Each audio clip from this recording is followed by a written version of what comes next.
Hello, everyone. My name is Chris Abel, and today I'll be discussing Meta, formerly known as Facebook, and its underperformance in the areas of social responsibility and people management.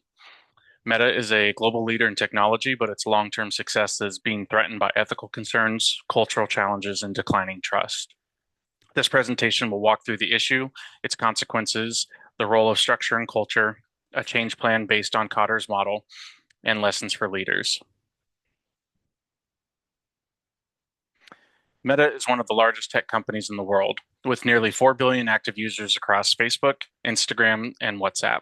The company is financially strong and historically known for rapid innovation. Despite those strengths, Meta faces significant challenges in how it manages people and how it behaves as a socially responsible organization. These weaknesses have become more visible over the last several years. The dimension where Meta is clearly underperforming is social responsibility, closely tied to people management. The most well-known example is the Cambridge Analytica scandal, where users' personal data was harvested without consent. This created global backlash and raised serious ethical questions.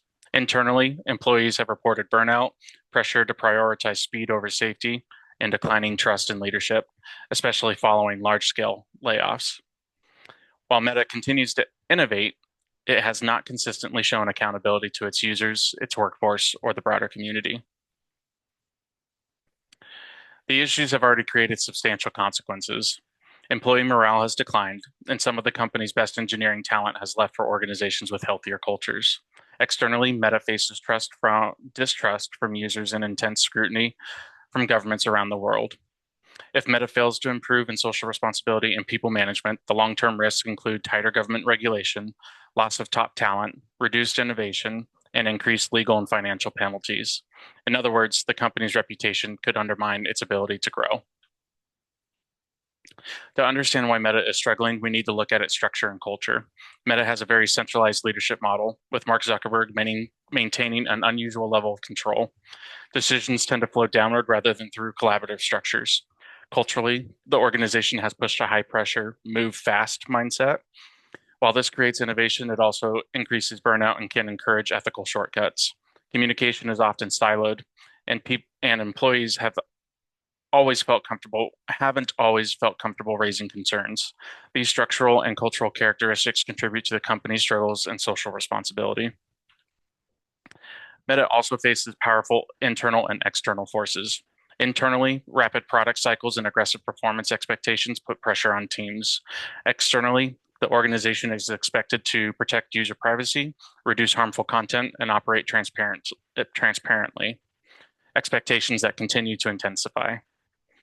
There's a misalignment between Meta's strategy, which still prioritizes growth and dominance, and public expectations for ethical behavior and employee well-being. When we look at Meta through the lens of conscious capitalism, the gaps become clear. A company following conscious capitalism should embrace a higher purpose, consider all stakeholders, demonstrate conscious leadership, and build a culture rooted in trust. Meta's practices often conflict with those principles. Its mission of community building gets overshadowed by profit and market share. Leadership transparency has been inconsistent, and the culture has struggled after multiple crises. The good news is that conscious capitalism gives Meta a framework for improvement. To address these issues, I'll use Kotter's 8-step change model, a proven framework for leading organizational transformation. This model helps create urgency, build support, and anchor new behaviors in the culture. The first step is creating urgency. Meta must clearly connect ethical failures with long-term sustainability. Second, form a guiding coalition, bringing together leaders from ethics, HR, product design, and operations to champion change. Third, create a vision such as technology with integrity. This vision should make ethical responsibility a core element of Meta's identity. And fourth, communicate the vision. This requires transparent messaging to employees, users, and stakeholders. In step 5, Meta needs to empower employees by creating psychological safety, allowing people to raise concerns without fear. Step 6 is generating short-term wins. For example, releasing quarterly reports that show improvements in content moderation and data protection. Step 7 is consolidating gains, such as integrating ethical review checkpoints into product development. Finally, step 8 is to anchor the change in the culture by trying tying leadership out evaluations, promotions, and bonuses to ethical performance, not just financial metrics. There will be challenges, however. Leadership may resist changes that slow innovation. Shareholders typically prefer rapid growth, and cultural fatigue after layoffs means employees may be skeptical. Some incentives currently encourage speed over responsibility. To manage these challenges, Meta needs strong communication, employee feedback loops, consistent leadership behavior, and a reward system that supports ethical action. For change to take root, multiple subsystems must be realigned. Structurally, Meta needs decentralized oversight for its ethics and privacy. Culturally, it must rebuild psychological safety and trust. HR needs to design reward systems that recognize ethical decision making and well being. And technologically, Meta must adopt ethics by design, embedding safeguards into every product. This case highlights several lessons for leaders. First, ethics is not separate from performance. It directly affects long-term success. Second, culture does not fix itself. Leaders must intentionally shape it. Third, psychological safety is essential for innovation and accountability.